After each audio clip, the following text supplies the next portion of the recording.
সদ্য ডিম থেকে ফোটা হাঁসের ছানাগুলোকে গাছের কোটর থেকে লাফিয়ে নিচে নামতে হয়, যা প্রায় ৩০ ফুটেরও বেশি উঁচুতে অবস্থিত। তাদের কাছে কোনো ধরনের সুরক্ষামূলক ব্যবস্থা বা সেফটি গিয়ার থাকে না।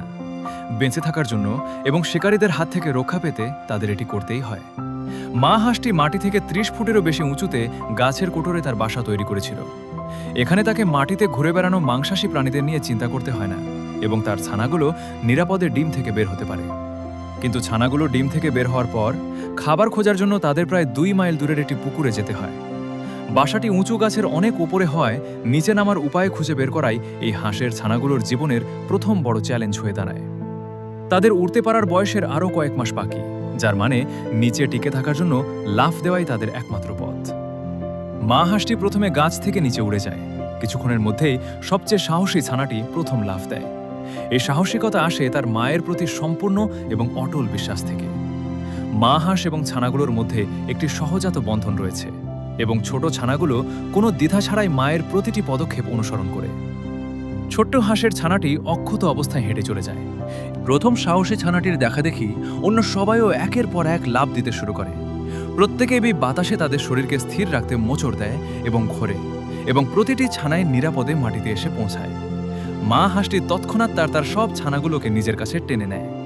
তবুও মনে হয় সে একটি ছোট ছানাকে খেয়াল করেনি যে এখনো লাফ দেয়নি। ভীত হওয়া সত্ত্বেও শেষ পর্যন্ত সে লাফ দেওয়ার সাহস সঞ্চয় করে। একবার নিরাপদে নামার পর সে দলের বাকিদের সাথে যোগ দিতে দ্রুত ছুটে যায়। তবে হাঁসের ছানাগুলোর এই বড় দুঃসাহসিক অভিযান কেবল শুরু মাত্র। তাদের গাছের বাসা এবং পুকুরের মাঝখানে একটি ব্যস্ত মহাসড়ক রয়েছে। নতুন জন্ম নেওয়া ছানাগুলো প্রকৃতির কঠিন পথ পাড়ি দিতে পারলেও দ্রুতগামী গাড়িগুলো তাদের জন্য অত্যন্ত বিপজ্জনক। ছোট পাখিগুলো প্রস্তুত হয়ে রাস্তার দিকে ছুটে যায়, কিন্তু একটি ট্রাক দ্রুত চড়ে যাওয়ায় ভয়ে আবার পিছিয়ে আসে।